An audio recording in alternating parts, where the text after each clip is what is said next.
미국의 제이슨 퍼지트라고 하는 분은요, 2002년도 워싱턴 한 길거리에서 깡패하고 맞서다가 그만 머리를 맞고 병원에 후송되어서 깨어나고 난 후에 그의 머리에 큰 변화가 일어나게 됐습니다. 그는요, 평범한 가구 세일즈맨이었는데 그 머리를 맞고 난 후에 수학적 천재가 됐다고 합니다. 놀랍게도요, 사물의 수학 공식과 기하학적으로 볼 수 있는 형태로 탈바꿈이 됐는데, 그 영화 매트릭스에 보면 그 전화기에서 이렇게 내려오죠.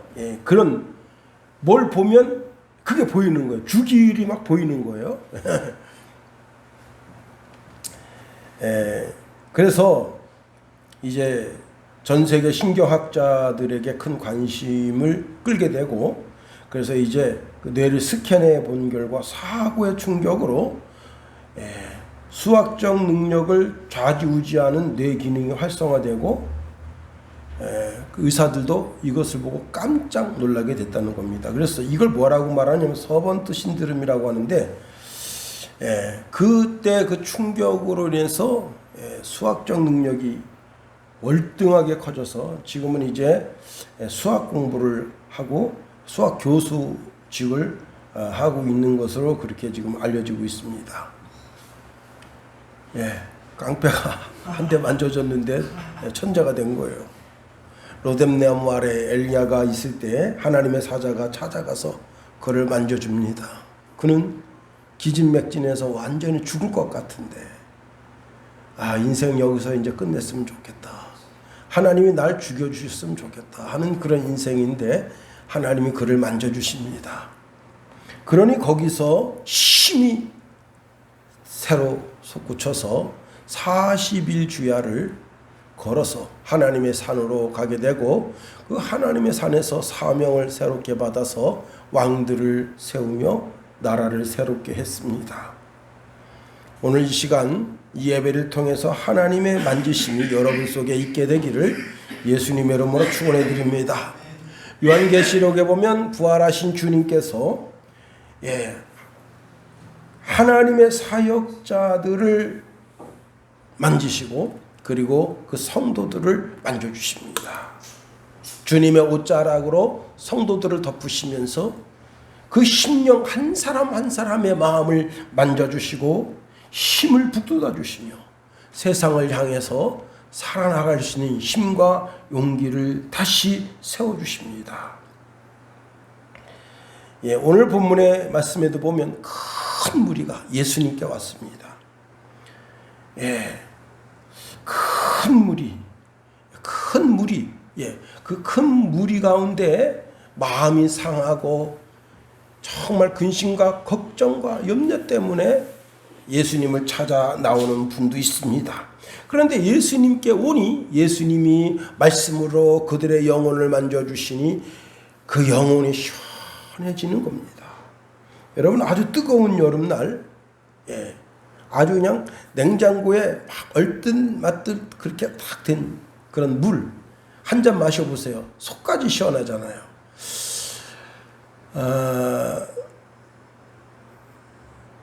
최근에 선배 목사님이 이제 찬물 마시면 안 된다, 새벽에 일어나서 아주 찬물, 그냥 속이 깨라고 시원한 찬물 마시는데 그 찬물 마시면 안 된다.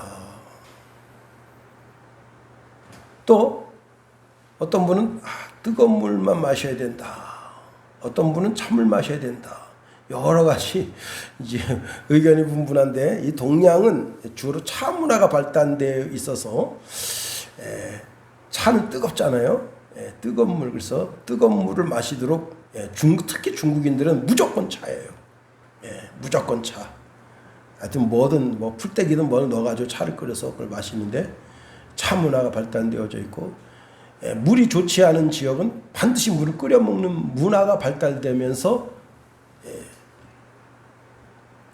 뜨거운 물을 마시게 되고, 물이 좋은 나라는 그냥 찬물 그대로 마신대요. 그래서 현재까지 찬물이 암을 일으킨다라고 하는 그런 이론은 확정되지 않았다. 하여튼 간에 이 뜨거운 날씨에 찬물 한 잔 마시면 속이 시원한 것처럼 주님이 우리의 영혼을 만지시면, 우리의 삶을 만지시면 시원하게 될 줄 믿습니다.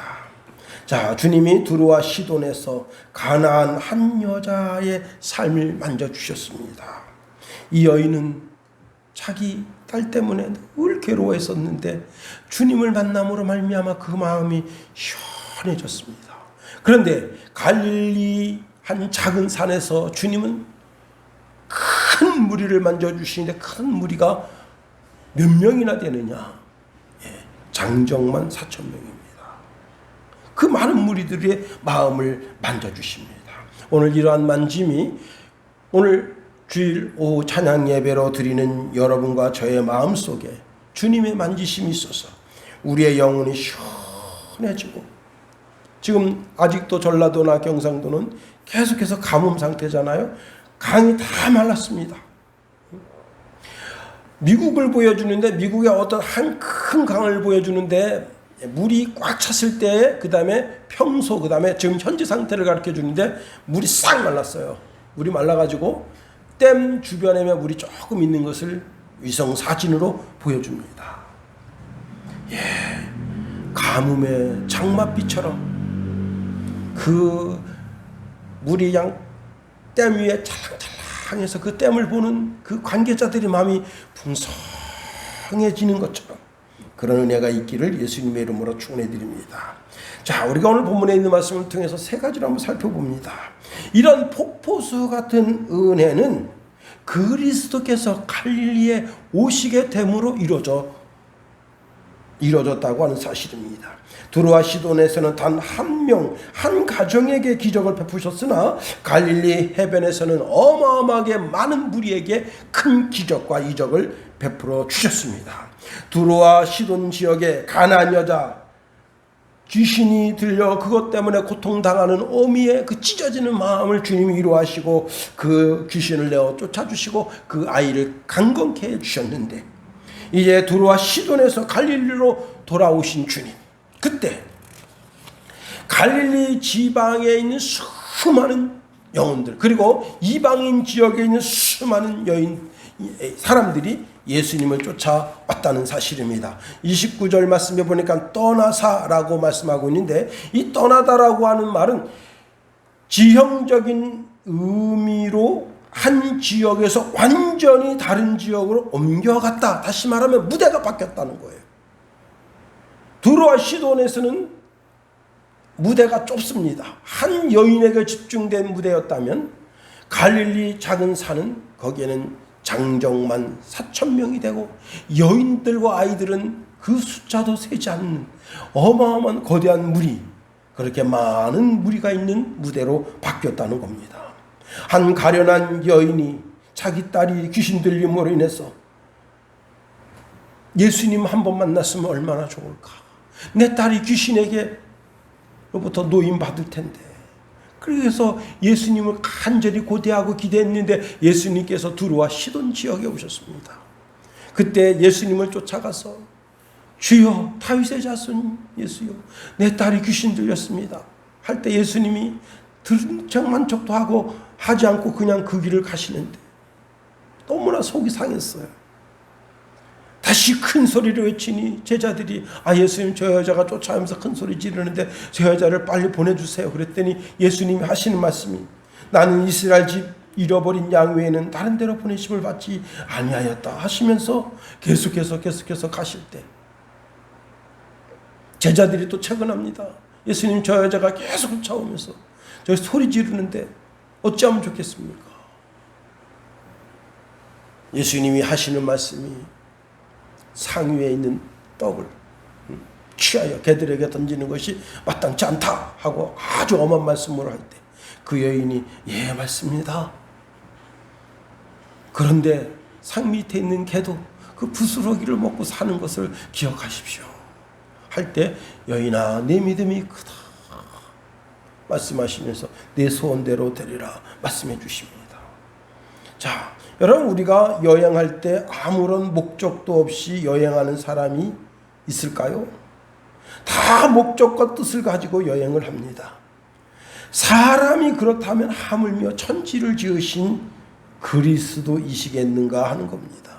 왜 주님이 두로와 시돈으로 뜬금없이 64km나 65km나 떨어진 지역을 가셨느냐? 그 한 여인의 간절한 기대와 소망을 들어주시기 위해서 가신 겁니다.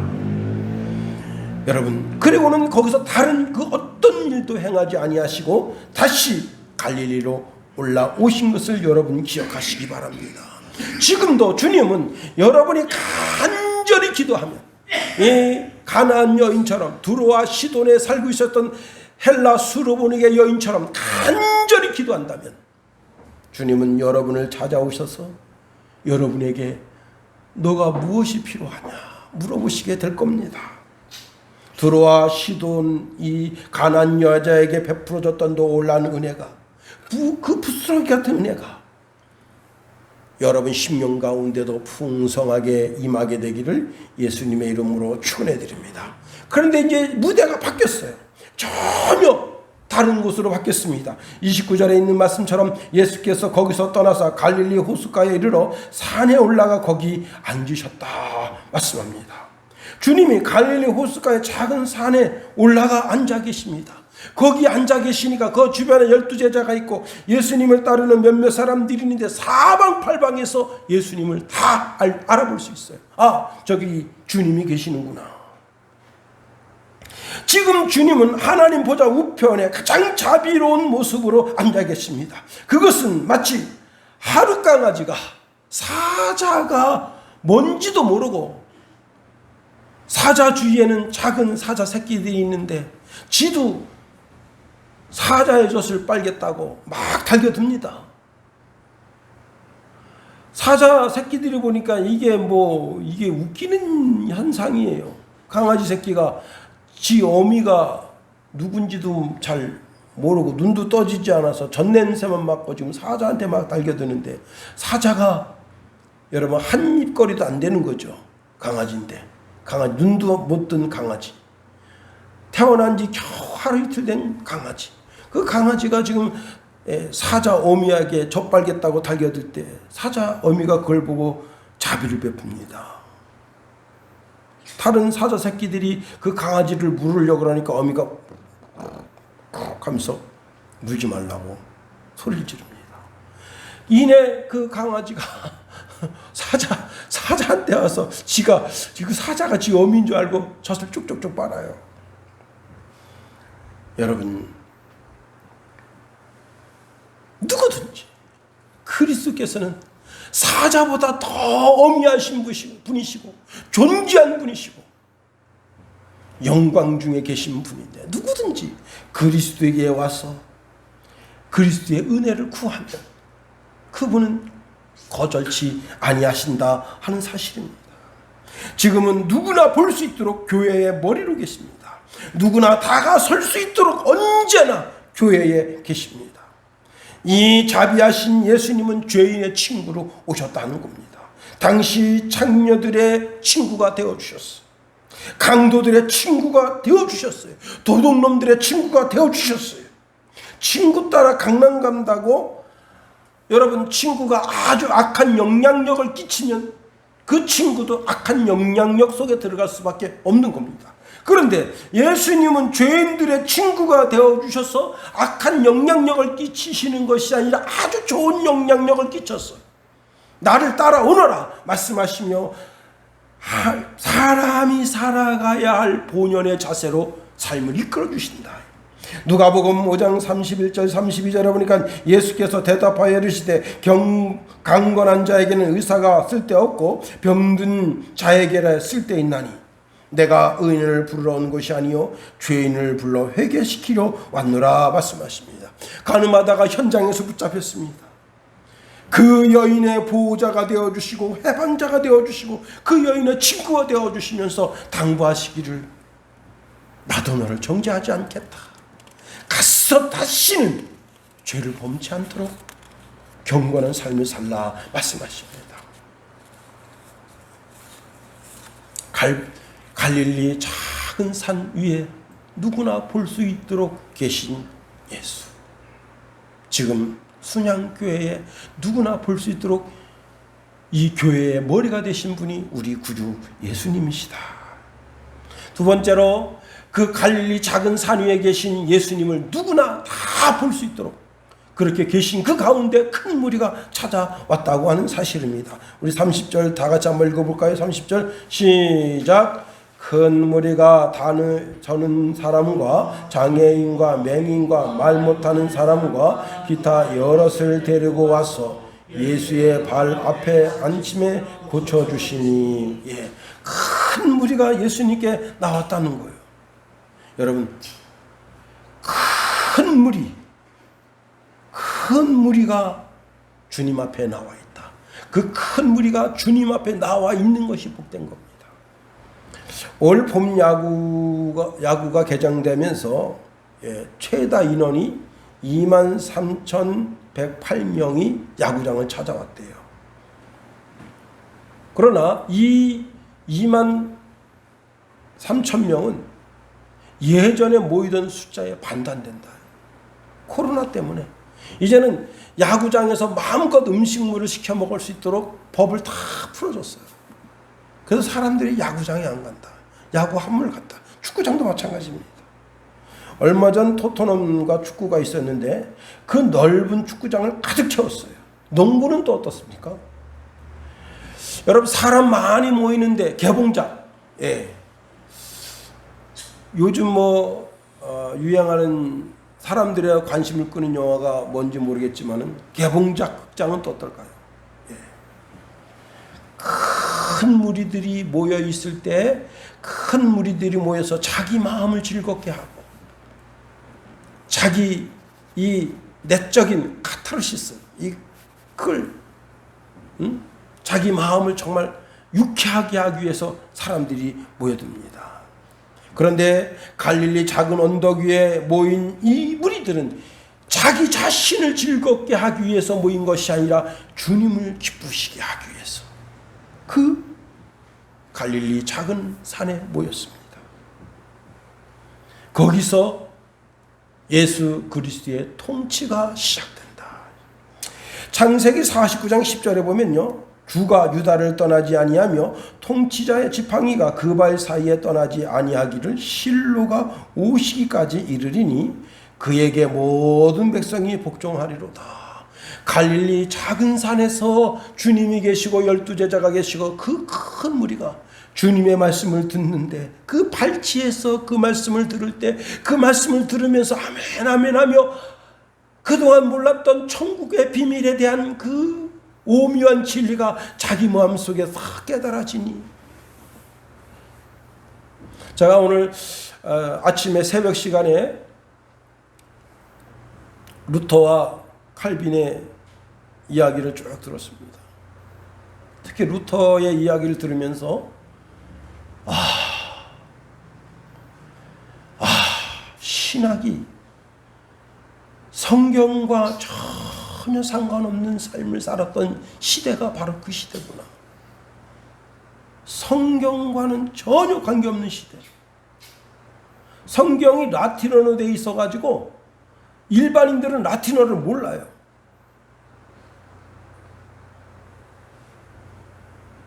그리고 심지어 신학자들도 라틴어를 잘 몰라요. 아주 머리 똑똑한 그런 사람들만 라틴어를 읽고 해석이 가능해요. 그 나머지 신부들은 그게 안 돼. 그러니까 뭘 강조하게 되게 됐어요? 성경을 모르니까. 아니, 신부가 성경을 모른다니까? 응? 라틴어를 못 읽어. 그냥 원래 이제 말씀 선포를 하려면 라틴어 성경을 읽어줘야 되냐. 아무렇게나 막 읽어. 어차피 지놈들도 모르고 나도 모르니까. 와, 여러분 성경 가지고 있는 거 참 감사하게 생각하세요. 성경 잘 읽으세요. 많이 읽으세요. 야, 진짜 천주교가 완전히 영적 사기꾼이다. 완전히 사탄의 무리다. 아주 확신하게 됐어요. 그리고는 뭘 파느냐? 응? 야, 당신이 드린 헌금이 이 항아리에 땡그랑 떨어지는 순간 당신 아버지가 지옥에 있다 천국으로 옮겨갑니다 하고 야, 진짜 이 사기꾼 놈들. 거기에 그것 때문에 이제 종교개혁이 시발점이 됩니다. 그 왜 그런 거예요? 성경을 모르니까.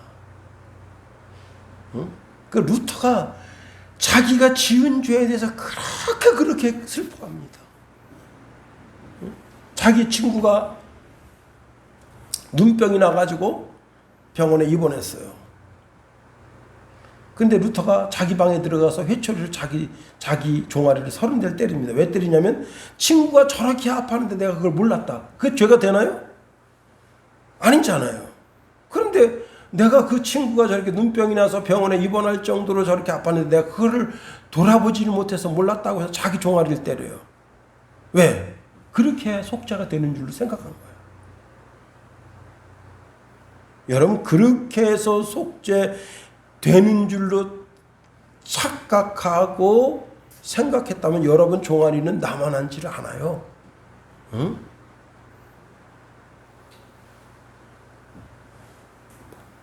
자, 여러분, 그 갈릴리 작은 언덕에 오신 그 그리스도, 만왕의 왕이시고 만주의 주이신 그 그리스도, 그 그리스도가 내게로 오는 모든 자들의 죄를 다 속죄해 주시고 구속해 주시는데, 응? 야, 임새끼야, 종아리 40대 맞아야 된다. 종아리 걷어라. 아마 그랬으면 그 갈릴리 작은 언덕이 메타작이 되는 거예요. 아니, 수십 일 동안 매를 맞아야 될 거야 아마.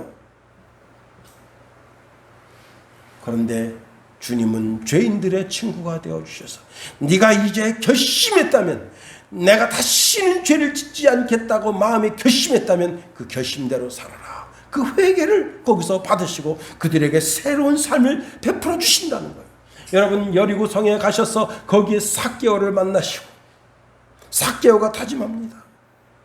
내가 이제 옛 생활을 청산하고 이젠 그리스도 예수의 삶, 주님이 원하신 삶을 살아갈게요 하면서, 보세요, 내 소유의 절반을 팔아서 가난한 자들에게 나눠주고 내가 혹시 남의 것을 속여 빼앗는 일이 있으면 갑절이나 갚겠습니다 할 때 예수님께서 오늘 구원이 이 집에 이르렀으니 이 사람도 아브라함의 자손이다. 보라, 인자가 온 것은 잃어버리는 자를 찾아 구원함이니라 말씀하십니다. 여러분, 이 큰 무리의 구성을 보니까 30절에 다리 저는 사람, 장애인, 맹인, 말 못하는 사람, 기타 여럿이라 이렇게 말씀하고 있습니다. 여러분, 누가 사람을 모은다면 장애인을 모으겠냐 이거예요. 그래도 다 정상적인 사람, 최고의 육체를 가지고 있는 사람. 여러분, 그 토요일날 아침에 강철 부대 나오잖아요. 누가 사람을 뽑는다면 대한민국 20대 청년으로서 사지 멀쩡하고 눈이 1.5 뭐만 봐도 파닥파닥, 귀도 뭔 소리만 들어도 그냥 정확하게 들을 수 있는 그런 신체 건강한 사람을 모으지 누가 장애인을 모으겠는가 하는 겁니다. 그런데 그 갈릴리 작은 산에는 수많은 장애인들이 거기에 몰려들었습니다. 여러분, 또 이 가난한 대충 온 사람들이 다 가난한 사람들이에요. 부자는 별로 없어. 그런데 주님께서는 가난한 자나 부자나 장애를 가졌든 정상인이든 그 어떤 사람인든 주님께 나오는 것을 부끄러워하지 않으셨다는 겁니다. 요한복음 9장에 보면 나면서 장애를 가진 사람이 있었어요. 맹인입니다. 제자들이 히히덕거리면서 말합니다. 예수님, 저 사람이 저렇게 맹인된 것은 저 사람 죄 때문입니까? 아니면 자기 부모의 죄 때문입니까? 물어봤어요. 예수님 뭐라 말씀하십니까? 이 사람이 이렇게 맹인된 것은 그 부모의 죄도 아니고 저 사람의 죄도 아니야. 저 사람의 현재 상태를 통해서 하나님의 영광을 드러내기 위함이다 말씀하시고 그 사람의 눈을 고쳐주십니다. 여러분, 내가 맹인이 돼서 그 맹인이 된 것 때문에 그때 당시에 많은 사람들은 이 사람이 맹인이 된 것은 부모가 과거에 지은 죄 때문에 하나님이 지금 징계를 내리셔서 이 사람이 맹인이 된 거예요. 그래서 부모를 얼마나 원망하고 살았습니까? 그래서 부모에 대한 원망으로 내 인생 전체를 다 그냥 내 인생 전체가 부모에 대한 원망이에요. 그런데 어떤 사람이 말합니다. 아니야, 너가 어머니 태했을 때부터 지은 죄 때문에 너가 맹인이 된 거야. 그래서 또 자기 자신에 대한 절망감이 얼마나 컸었습니까? 그런데 예수님께서 오셔서 아니야, 이 사람이 맹인된 것은 그 부모 죄도 아니고 너 자신의 죄도 아닌 하나님의 영광을 위한 것이다. 그리고 거기서 고쳐주시니. 여러분, 자, 주님은 주님께 오는 사람, 마음 심령이 뒤틀려 온 사람은 마음 심령을 고쳐주시고, 육신에 장애가 있어서 그 장애 때문에 고통당하는 사람이 있으면 그 장애를 고쳐주셔서 온전케 해주셨다 하는 사실입니다. 오늘 본문에 보면 예수님께서 많은 병자를 고치십니다. 30절 31절 하반절에 보면 예수의 발 앞에 앉히니 고쳐주시니 말 못하는 사람이 말하고 장애인이 온전하게 되며 다리 저는 사람이 걸으며 맹인이 보는 것을 보고 놀랍게 여겨 이스라엘의 하나님께 영광을 돌리니라 말씀합니다. 각종 장애를 가진 사람들, 그리고 그 친척들, 친구들, 부모들 다 예수님 발 앞에 데려다 놨어. 다. 두로와 시돈의 가나안 여인은 딱 한 여인이었으나 여기는 수많은 사람들이 인산이네. 예. 두로와 시돈과는 전혀 대비되는 수많은 사람들이 예수님께 왔는데 예수님은 다 그 사람들을 다 고쳐주셨다는 사실입니다. 예수님께 와서 그 심령을 고침받지 못하는 사람이 없는 줄 믿습니다. 좋은 나무 교회 문영 목사님이 올린 이야기입니다. 세상에 살면서 어려운 일은 무엇일까? 첫 번째, 엄마 설득하기가 제일 어렵대요. 두 번째, 퇴직한 남편 존경하기. 세 번째, 남의 돈 내 주머니에 넣기. 두 번째, 내 생각 남의 머리에 넣기. 1위가 무엇이냐? 기다리고 인내하기라고 하는 겁니다. 이 문영 목사님 아내가 이제 암 때문에 수술을 해야 되는데 수술이 불가하다. 요즘은요 다른 방법이 있대요. 항암 표적 치료제라는 게 있다고 합니다. 예. 항암 표적 치료제. 이것을 복용하게 되면 약이 뭐냐면 타그리스라고 하는 약인데 이 약을 10번에서 12번 정도 복용한다네요. 그러면 암 환자가 구토나 탈모 증상, 부작용이 없이 거의 완치되는 완치율이 80%에서 90%래요. 그래서 현재는 의학적 희망을 여기다 많이 걸고 있다고 합니다. 자, 문제는 이 아내가 암에 걸려서 이제 사기인데 거의 뭐 절망 중이죠. 응? 거의 죽음에 가까이 온 거 아니에요? 근데 그 약을 먹고 남편이 묻습니다. 여보 괜찮아? 한 번 먹었는데 여보 괜찮아? 살 것 같아? 2번 먹습니다. 여보 괜찮아? 살 것 같아? 10번 먹었습니다. 12번까지 먹어야 되는데. 응?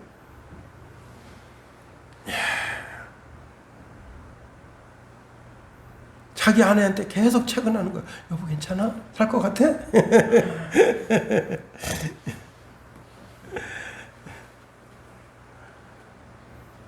참 그 아내가 그 암의 질병에서 노인받기를 그렇게 그 약을 복용하는 그 기간 동안 그냥 간절히 기다리는데 주님에게는 기다림이 없어요. 그냥 그 자리에서 그 질병을 고쳐주십니다. 한 사모님이 암 걸려서 죽어갑니다. 폐 말라가지고 이제 거의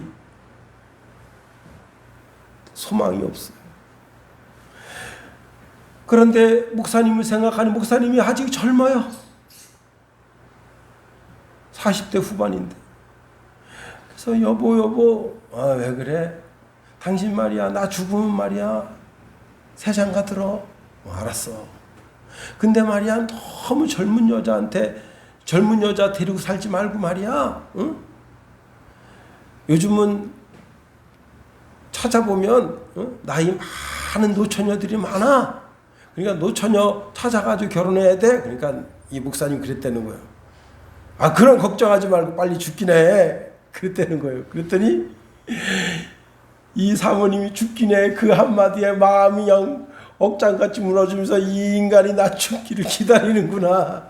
그래가지고 교회 그 병원에 교회가 있는데 그 교회 가서 대성통곡하고 그랬대요. 하나님 내가 지금 암주 사기에 이제 내가 죽을 날이 가까웠는데 너무 억울해요.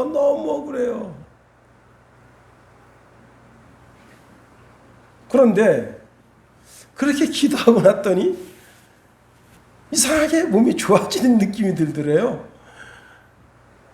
안 죽었어. 의사가 한 5일 정도 버틸 것 같으면 안 죽었어.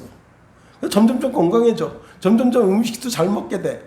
그래서 가서 딱 보니까 암세포가 없어진 거예요. 근데 지금 17년째 살고 계시대요, 그 사모님. 여러분, 한 19년째 살고 계시대요. 여러분, 주님께 나와 기도해서 고침받으면 의사는 칼로 째고 주사로 사람을 잠재우고 그리고 회복하는 기간이 길고 그렇지만 주님이 손대시면 아무 상처 없이 시든 듯이 낫게 해주시는 겁니다. 내 영혼의 의사, 내 마음의 의사, 내 육신의 의사이신 그 주님께 기쁨과 즐거움으로 나아가서 그분 앞에 엎드려 그분의 은혜를 구하는 것이 참 귀한 거예요. 요즘은 기도해서 무슨 질병을 고쳤다 그런 얘기를 들어보기가 쉽지가 않아요. 제가 어릴 때는 감기 걸려도 주님 앞에 기도하고 찬양하고 간구해서 고침받았는데 요즘 뭐 그냥 CU가 바로 옆에 붙어 있어서 가서 감기약 하나 주세요 그러면 이부프린 주든지 하여튼 감기약을 줘가지고 하나님 자리를 CU가 대신하고 있어. 세 번째로 자 이렇게 큰 은혜의 자리, 축복의 자리 거기에서 모든 사람들이 하나님께 영광 올려드렸습니다. 여러분 갈릴리의 작은 산에 너무너무 놀라운 하나님의 은혜가 하나님의 축복이 임했습니다. 예수님에게 나온 모든 사람 병고침 받지 못한 사람이 아무도 없습니다. 이를 보고 무리가 크게 놀랐어요. 그래서 오늘 본문 하반절에 보니까 이렇게 말씀하고 있습니다. 놀랍게 여겼다 그랬어요. 놀랍게 여겼다고 하는 것은 인간의 지식과 상식을 뛰어넘는 기적을 보았다는 거예요. 시편 118편 23절에 보니까 이는 여호와께서 행하신 것이요 우리 눈에 기이한 바로다 했어요. 기이한 바로다. 너무 놀라운 일이다. 맹인이 믿음이 생기고 벙어리가 이젠 찬양하고 기도하고 말하게 되고 절뚝발이가 정상적으로 걸으며 그리스도의 말씀에 순종하는 삶을 살고 이 모든 것이 그날 이루어진 기적이다. 그러니 우리가 새 노래로 여호와를 찬양해야죠. 요에서 2장 21절에 보니까 땅이여 두려워하지 말고 기뻐하며 즐거워할지어다 여호와께서 큰 일을 행하였음이로다 말씀하십니다. 그런데 여러분 31절 하반절 말씀에 보면 무리가 보고 놀랍게 여겨 어떻게 해요? 이스라엘의 하나님께 영광을 돌리니라. 이스라엘의 하나님께. 여러분 이스라엘의 하나님께라고 하니까 이 사람들이 누구예요? 이방인입니다.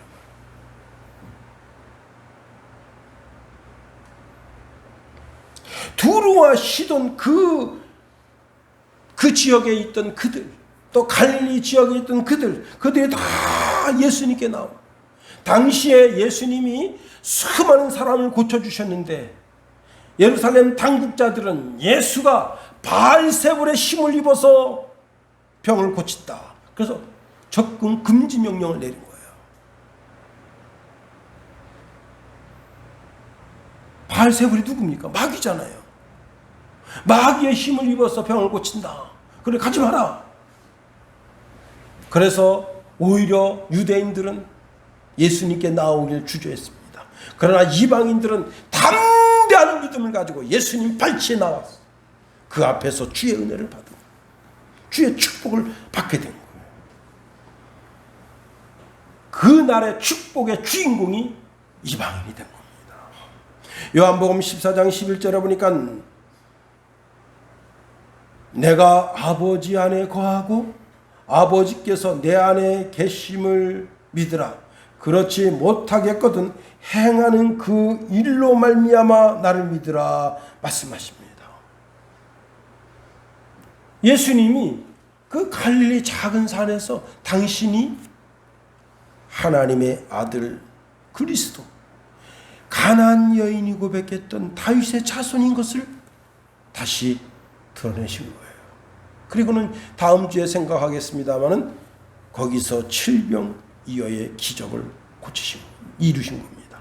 그 무리들이 기진맥진 멀리서 왔기 때문에 그때 당시 무슨 식당이 발전되어 있던 것도 아니고 그 많은 무리들이 어디 가서 한꺼번에 밥 먹을 수 있는 그런 시스템이 되어 있지도 않은 거예요.